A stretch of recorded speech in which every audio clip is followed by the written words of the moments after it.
정도 고점 신호가 나온 다음에도 한 석 달은 더 오른다. 그래서 석 달은 팔지 말라고. 매물 소화가 다 끝나면 위로 올라가느냐? 주식을 담는 시기라 조금 더 기다려도 되겠구나. Round 1, fight. 안녕하세요. 박종훈의 경제한방입니다. 최근에 정말 증시가 한치 앞을 내다보지 못할 정도로 아주 변동성이 심한데요. 이럴 때일수록 좀 정확한 어떤 조언을 좀 듣고 싶어 하시는 분들이 많을 것 같아요. 그래서 전문가들 사이에서도 신뢰받는 전문가 인피니티 투자자문 박세익 전문인 모셨습니다. 안녕하세요. 네. 안녕하세요. 네. 아니, 주식 투자가 진짜 얼마나 어려운지를 2020년에는 혹시 좀 새로 투자 시작한 분들은 못 느끼실 수도 있어요. 왜냐하면 계속 올랐으니까. 네. 근데 아마 최근 한두 달 동안은 역시 투자는 진짜 어렵다라고 생각을 하셨을 것 같고, 아니 뭐 계속 속절없이 떨어지는 것 같더니 이제 오늘 지금 녹화하는 날인 이 11일 날 같은 경우는 주가가 또 이렇게 반등을 했단 말이죠. 그러면 이제 궁금해집니다. 추세가 바뀐 건지, 뭐 하락장에서도 이렇게 급격한 반등도 있을 수 있는 건데 어떤 상황으로 봐야 될까요? 네, 일단 추세가 바뀌었는지에 대한 답변부터 드리면요. 추세는 바뀐 게 없습니다. 어떤 네. 추세? 지금 현재 그럼 추세가 뭡니까? 지금 현재 추세는? 지금 추세는 3월부터 8월 뭐 중순이었었죠. 네. 2,450을 찍고 그러고 나서 9월 중순, 10월 중순, 10월 말까지 그렇게 두 달 한 일주일 정도 쉬었었죠. 한 9주 정도 조정이 있었었고, 그래서 3월부터 9월까지 6개월 랠리가 있었고요. 그리고 두 달 쉬고, 그러고 나서 11월부터 12월, 1월 초까지 굉장히 강한 또 랠리가 있었죠. 그걸 보통 우리가 뭐 1파 상승, 2파 조정, 3파 상승 뭐 그런 식으로 얘기하는데, 그래서 뭐 3파 상승이 굉장히 짧고 굵게 굉장히 강하게 나타났었고요. 그러고 나서 3,266을 찍고 1월 11일이었었죠, 그게. 그리고 지금 오늘이 3월 11일이거든요. 그 두 달 반 동안에 강한 랠리를 하고 나서 지금 3,266에서 딱 정확하게 10포인트, 10%죠. 예, 10%를 빼면 320을 빼면 2,900 초반 나오잖아요. 네. 예. 10% 조정 정도는 그 정도 강한 랠리 이후에 당연히 나오는 조정이죠. 네. 당연히 나오는.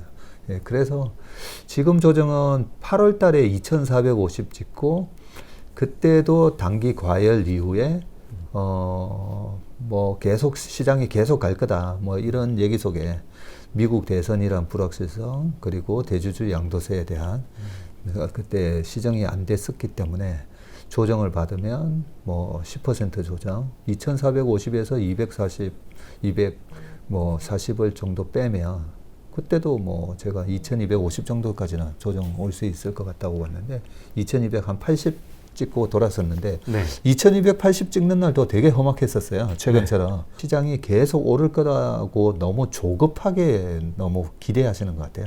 네. 그래서 이 정도 조정은 추세가 전환된 조정이라고 보기에는 전혀 뭐 건전한 조정이다, 그렇게 보고 있습니다. 네. 그러면 최근에 다른 데서 인터뷰하신 걸 보니까 3월 중순이면 기관 쪽에서 좀 매도세가 이게 좀 이제 끝나고 이제 다시 시장으로 돌아오는 계기가 되는 시기, 이걸 예전부터 3월 중순으로 보셨는데, 그러면 이제 어느 정도 좀 정리가 됐다 이렇게 볼 수 있는 건가요?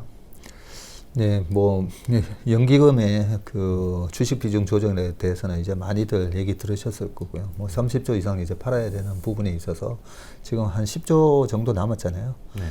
그러면 최근에 뭐 기관 외국인이 매도가 하루에 뭐 2조, 3조 나온 적도 있었잖아요. 네.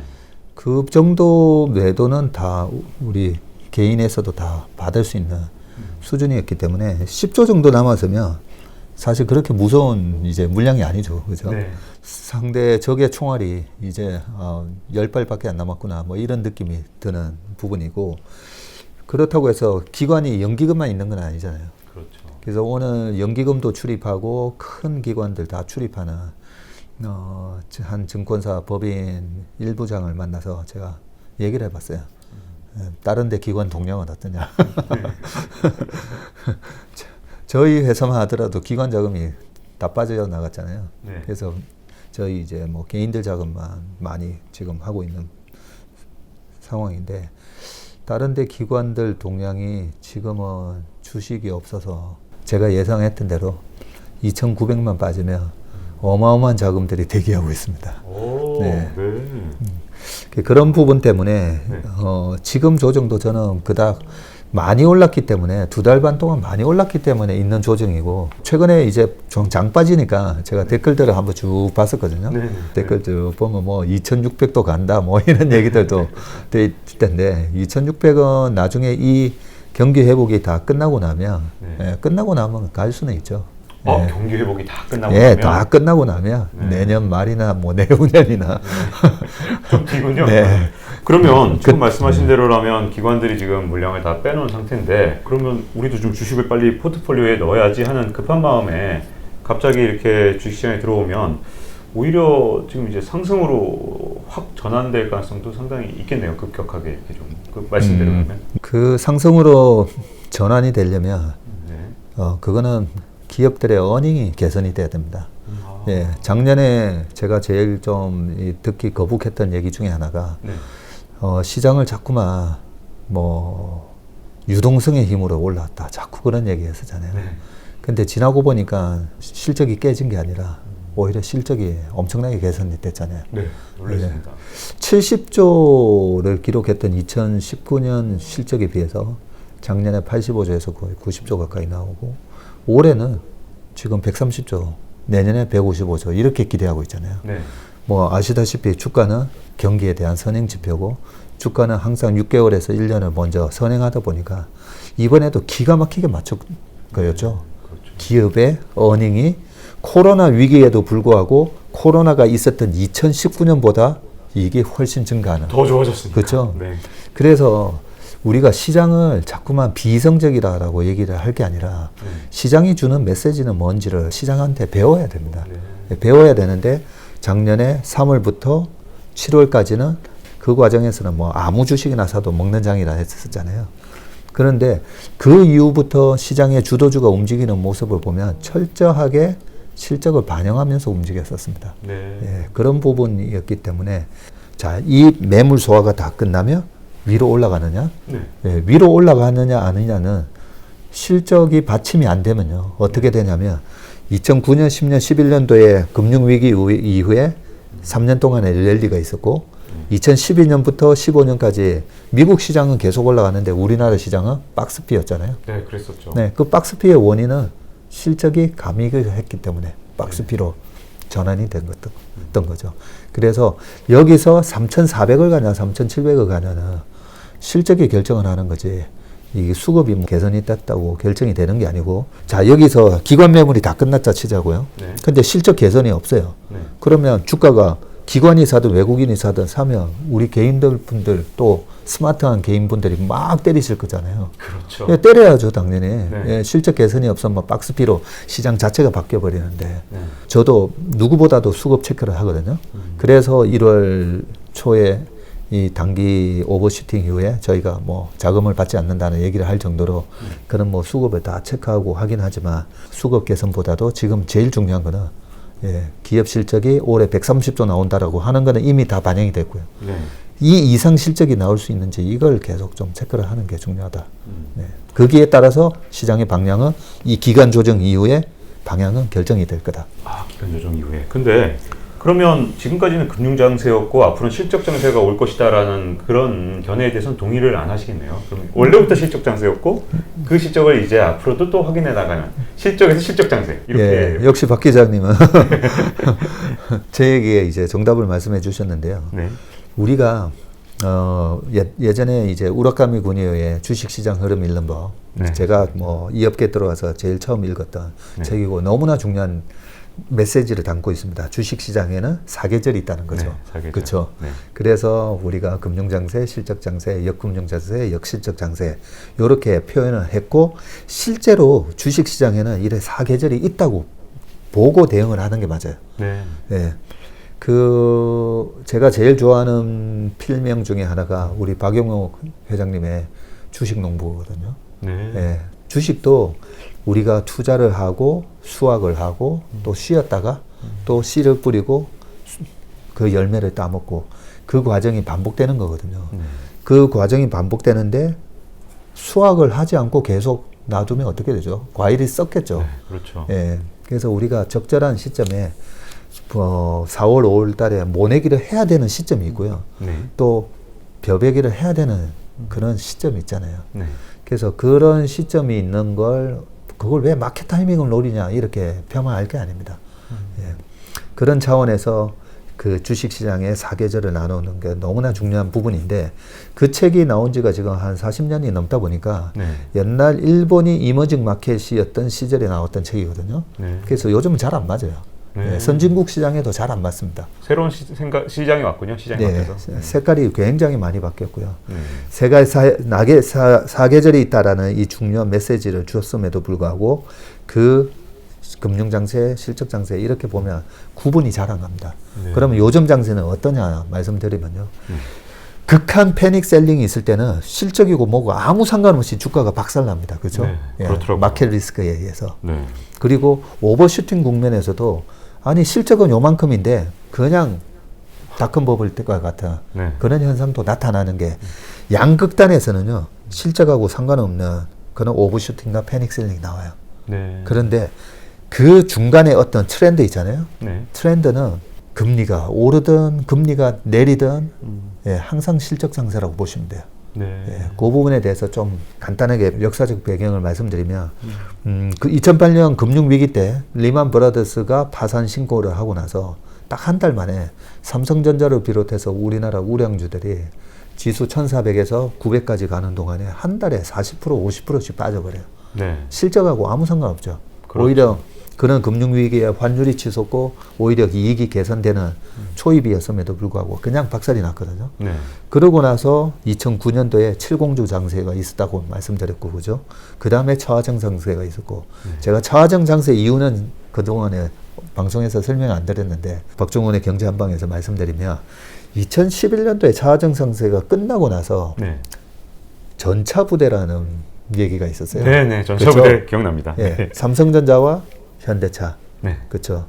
이때도 삼성전자와 현대차는 왜 2011년도에 차 화정에서 화학 정류가 박살남에도 불구하고 삼성전자는 7공주에 있지 않았던 종목이었는데 새로운 테마로 쑥 나오거든요. 네.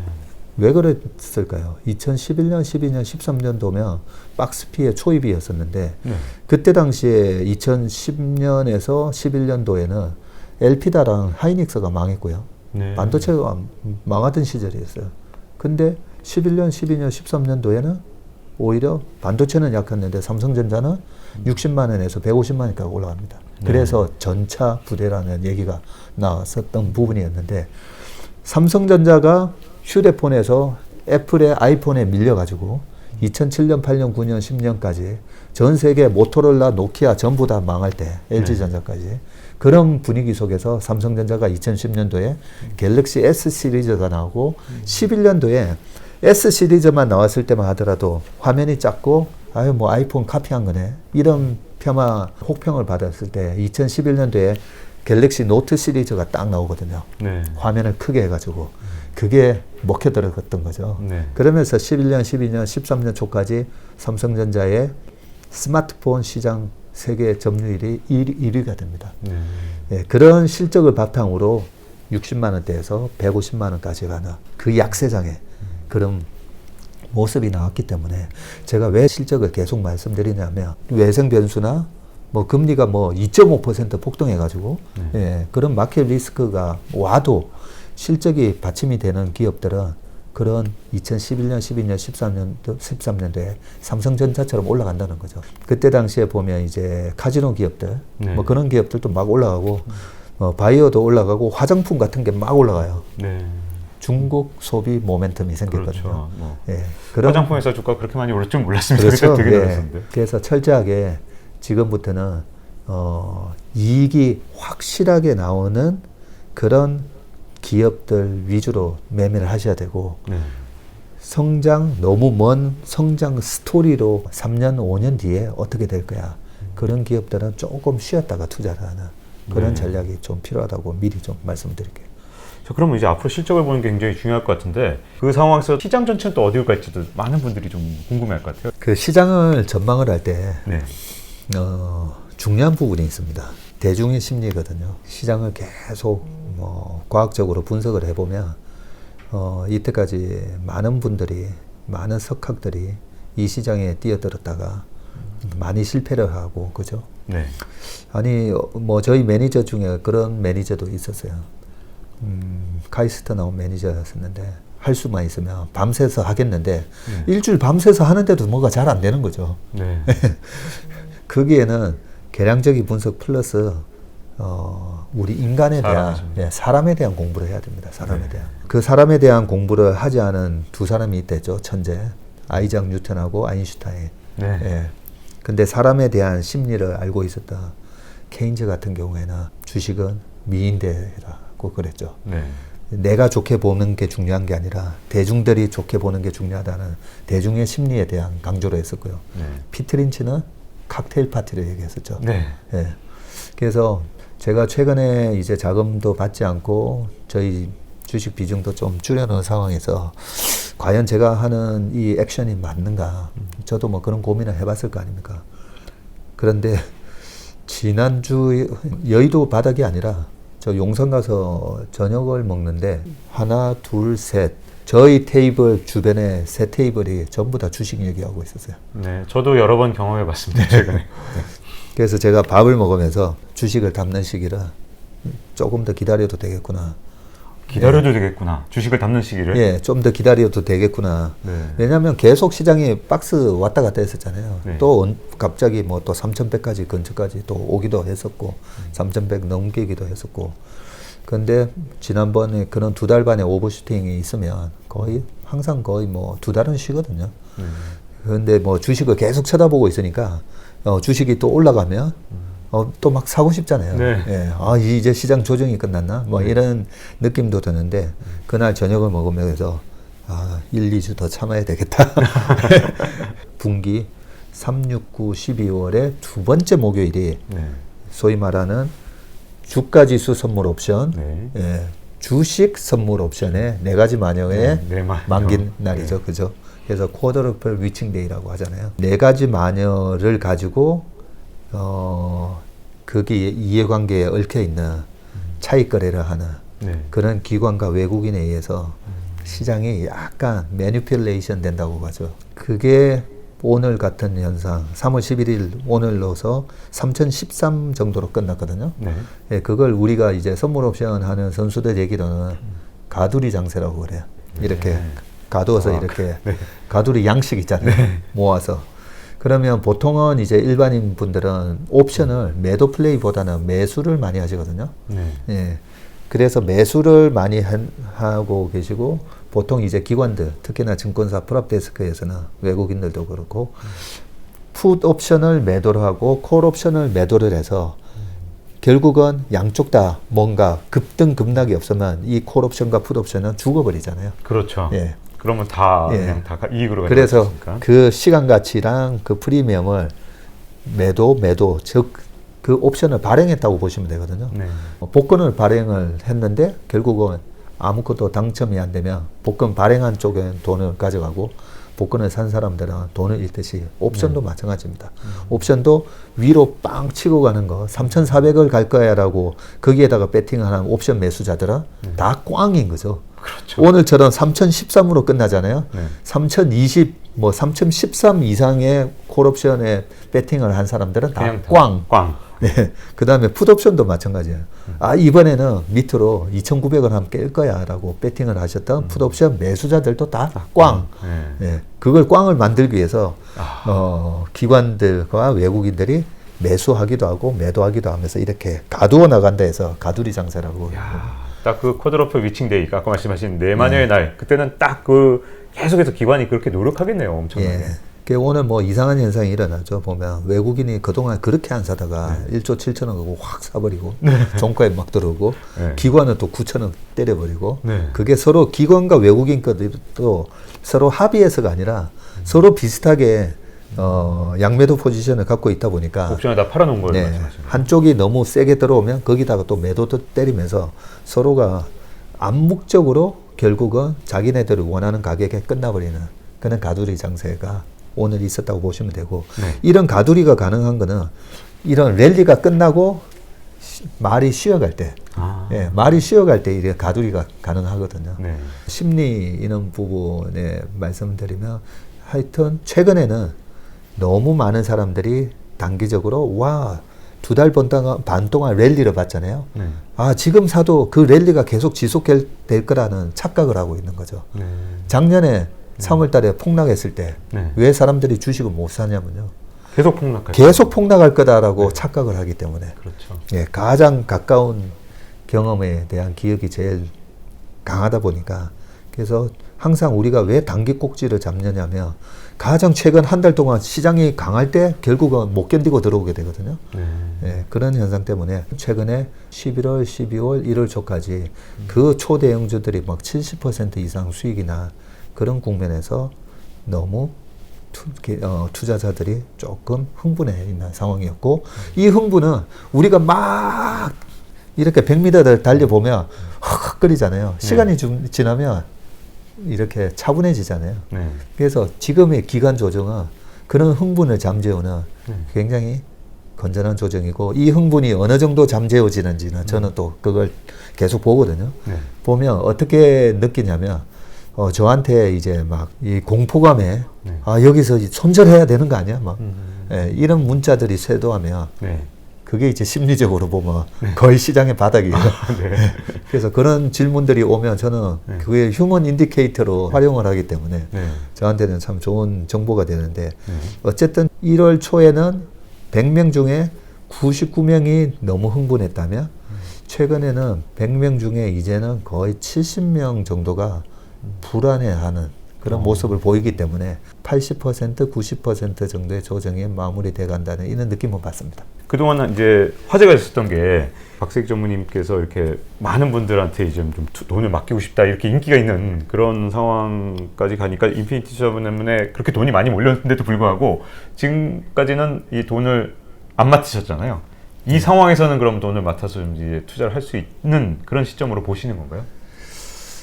그래서 솔직히 저희가 8% 이 수익을 내면 뭐 목표 달성 예, 그런 게 이제 증권사에서도 뭐 한 4, 5% 정도 수익이 나면 전환하는 식으로 좀 하면 어떻겠느냐 그런 문의가 와서 아 그런 거는 합시다 그랬었어요. 네. 예. 저희가 직접 맡아서 하는 거는 언제든지 우리가 시장은 이번에도 10% 조정이 있었잖아요. 주식은 언제든지 10% 정도 조정은 가능한데 그러려면 10%를 터질 수가 있는데 기대 수익률이 10%다. 그러면 좀 애매하잖아요. 그러네요. 예, 그래서 저는 항상 20%는 먹을 수 있다라고 할 때 자금을 받거든요. 네. 그런 측면에서 3,100에서는 못 받겠더라고요. 그때 3,150 딱 찍는 거 보고 중단을 딱 시켜버렸었는데 그래서 뭐 지금 3,000이 깨지는 지수대에서는 뭐 밑으로 리스크가 이제는 10%가 안 돼요. 네. 예, 밑으로 리스크가 한 5%? 예, 빠져봐야 뭐 3,000에서 5%면 150이잖아요. 네. 그럼 뭐 2,850인데 거기는 엄청난 대기 자금들이 많다 했잖아요. 네. 예. 그리고 위로가 아직까지는 너무 실적을 선반영해 놓기 때문에 위로가 여기서 뭐 15%가 보인다 뭐 그렇지는 않은데 뭐 5%에서 10% 정도 수익은 나올 것 같아서 지금은 이제 증권사나 다른 운용사랑 협업해서 네. 예, 목표 전환형으로 그런 펀드는 최근에 이제 좀 상품을 출시를 했습니다. 네. 그리고 제가 최근에 아주 흥미롭게 읽은 칼럼 하나가 있는데 이 투자의 대가라고 할 수 있는 캔 피셔가 네. 이런 얘기를 했더라고요. 좀 애매하게 말하긴 했지만 고점 신호가 나온 것처럼 얘기를 했고 그리고 고점 신호가 나온 다음에도 한 석 달은 더 오른다. 그래서 석 달은 팔지 말라고 나는 충고를 한다. 이런 얘기를 했거든요. 그리고 칼럼이 한 2월 말이었으니까 그 얘기 그대로 한다면 5월 말까지는 뭐 어느 정도 좀 오를 거고 그 뒤에는 약세장이 올 수 있는 것처럼 얘기했거든요. 그리고 약세장이 조금 뭐 적당한 약세장이 아니라 좀 그래도 웬만큼 좀 인상 깊은 약세장 이 정도까지는 제가 그렇게 읽었는데 그 컬럼을 물론 뭐 진위가 어떻게 되는지 모르겠습니다만 그렇게 읽었는데 어떻게 보십니까? 이런 견해에 대해서는. 저는 그 칼럼은 읽지는 못했는데요. 네. 지금 말씀하시는데 제가 좀 속으로 놀랐어요. 네? 어떤 네, 면에서요? 왜냐하면 작년에 뭐 레이 달리오, 캔 피셔 여러 또 운용사 외국계 유명한 수석 CIO 분들 여러 말씀들을 많이 들었었는데 캔 피셔 얘기랑 저랑 거의 뭐 시각이 비슷했었고요. 사실 최근에 너무 많은 분들이 주식시장에 들어왔다 했잖아요. 네. 주식시장이 일부 참여자만 있었을 때는 완만하게 이렇게 그 경제를 천천히 반영하면서 올라갔었거든요. 네. 그래서 1987년 블랙 만데이 때랑 제가 굉장히 비슷하다고 말씀을 드렸고, 작년에도 블랙 만데이 때 87년 10월 달에 급락 있고 마이너스 35%, 이번에도 S&P 500 35% 빠진 것 거의 똑같이 빠지고 회복하던 차트도 똑같아요. 똑같이 올라오는데 그때 블랙 만데이 때는 89년까지 이렇게 완만하게 올라왔거든요. 네. 근데 지금은 1년 뭐 한 8개월 만에 네. 그 상승을 다 해버리고 오히려 더 올라가 있었죠. 그걸 보면서 왜 그럴까라고 생각해 보면 87년도 때랑 지금이랑 이 정보화 시대에 스피드가 완전히 차이가 나는 거죠. 네. 그리고 저 같은 사람뿐만 아니라 많은 이 업계 전문가들이 많은 조언을 해주시다 보니까 그런 부분들이 시장이 비정상적인 그런 하락이 정상화되는데 예전에는 2년이 걸렸으면 지금은 1년 만에 다 반영을 해버렸거든요. 네. 그래서 이번에 기관들이 2,900 밑에서 사야지, 과거의 패턴으로 보면 2,850에서 2,700까지도 빠질 수 있는 그런 조정이었는데 우리 투자자들이 굉장히 스마트해지셨죠. 스마트해지시다 보니까 저희도 똑같이 3,000 밑에서는 매수로 대응을 했었는데 우리 개인분들 보면 너무나 스마트하게 요즘에 3,000 밑에서는 뛰어나셨어요. 공격적으로 또 사시고 또 올라가면 또 적절하게 이익 실현하시고 뭐 지금 그런 모습을 보이면서 어쨌든 시장이 너무 오래 1년 동안의 이익을 다 반영을 해버렸어요. 네. 그래서 저 같은 경우에도 만약에 여기서 이제 어닝 시즌이 돌아오면서 또 YOY로 보면 기저 효과 때문에 네. 그렇죠. 우리나라는 작년 2월, 3월이 제일 심했었고 미국은 3, 4, 5가 가장 심했었잖아요. 그 기저 효과 때문에 뭐 미국의 GDP YOY로는 올해 EQ는 뭐 엄청난 숫자가 나올 거다라고 했잖아요. 네. 이번에 뭐 거의 한 10% 나온다고 그러잖아요. 유럽은 한 13% 나온다고 그러고.